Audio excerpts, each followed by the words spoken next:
Hey there fellow photographer and welcome to my channel. My name is Vlad, I'm a portrait photographer, but that doesn't really matter today.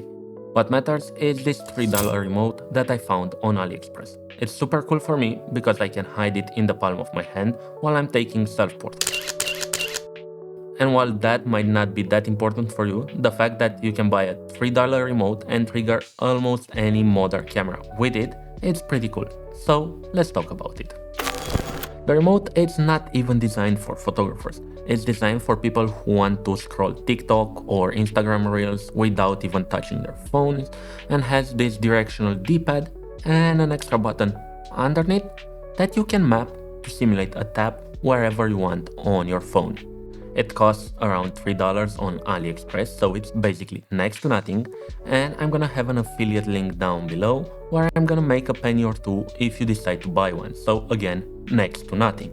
So that is obviously not the reason why I'm making this video. I genuinely think that this is a cool product, and the fact that it's not designed for photographers actually works through our benefit, because it's not connecting directly to the camera. It's not model specific, and as long as your camera can connect to your phone and be remotely triggered by your phone, this remote is gonna work. So no more proprietary remotes, and no more this remote works for a Sony camera and it will not work with your Nikon camera or anything like that. If the camera can be remotely triggered with your phone, it will be remotely triggered by this little guy right here that you can hide in the palm of your hand. And there's a downside as well, because the remote is not designed for photographers. It can only simulate one tap on the screen of your phone. So you're picking a point, and that's exactly the spot where it's gonna simulate the tap. That means that you're only going to be able to remotely trigger your camera, and you can change settings with it, but I still think it's super cool and it has some applications, at least in self-portrait photography, but probably there are other use cases out there about which you're gonna let me know in the comments down below. But enough talking about it, let me show you how I'm connecting everything up, because I don't really like to waste time on this channel. And for this, we're gonna need a camera that is Wi-Fi capable, a phone with the application from the camera manufacturer, so we can remotely control the camera with our phone, and the $3 remote from AliExpress. First of all, on the camera, make sure to enable its Wi-Fi capabilities and any smartphone control related feature. On Sony cameras, it's called Control with Smartphone, and on my old Nikon, it was just enabling Wi-Fi. So do whatever you have to do to enable Wi-Fi on your camera. Next up, on your phone, install the remote control app from your camera's manufacturer. For my Sony camera, it's called Imaging Edge, and on the screen right now, I'm gonna try and put a list of the app name from the other brands. So if you need it, hit pause now and resume the video after you install the app. And now let's turn our attention to the small remote control. On the right side of the remote, we have an on-off switch. Let's put it to the on position.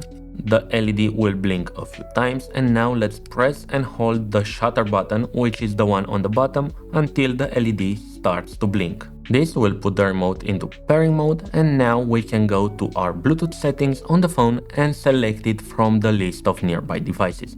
Mine is called Beauty R1, but it can probably change name considering it's some random $3 thing of AliExpress. So make sure to pair it while the LED is blinking, and now that it's connected to your phone, if you press the D-pad, it's gonna swipe on your screen according to the direction you pressed on your D-pad. But we don't care about that. We care about the shutter release button, which is this one over here. And if you're lucky, this is already going to overlap with the shutter button inside of your camera's app. But if it doesn't, you'll have to press this button, hold it down, and then you can use the D-pad and the directional arrows to move the point where it's clicking around on your screen to make sure it actually lines up. And this part was a bit tricky for me because this is the manual of the remote. And as you can see, it's all in Chinese, so I had to use the translate app to figure all this out, and I'm making this video so you don't have to. And now that we have that point set up, all we have to do when we want to take a photo is connect the phone to the camera, turn on this small remote, and press the shutter button. This will send a signal to the phone, and the phone will trigger the camera. And of course, if you have multiple cameras from multiple manufacturers, keep in mind how we set up the point so you can move it around from app to app, because not all photography apps have the shutter release button in the same spot on the screen. And aside the fact that this remote is working with your camera regardless of the camera brand, there's one more benefit as I forgot to mention. The fact that we're connecting this to the phone and the phone to the camera means that in situations like these ones where I was in the forest, I could have extended my Wi-Fi range just by leaving my phone somewhere in the grass in between my camera and my remote. I know that sounds a bit weird and I wouldn't encourage you to do this in a more populated area, but on the top of the mountain, for me, this would have been a great way to extend the range of my phone's Wi-Fi to the camera.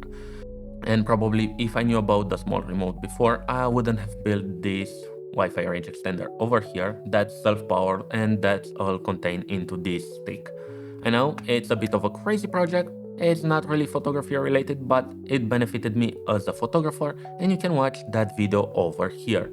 That was it for today. Thank you for watching. I hope you find this video useful, and if you did, make sure to subscribe to my channel because I'm trying to get to 1000 subscribers by the end of the year.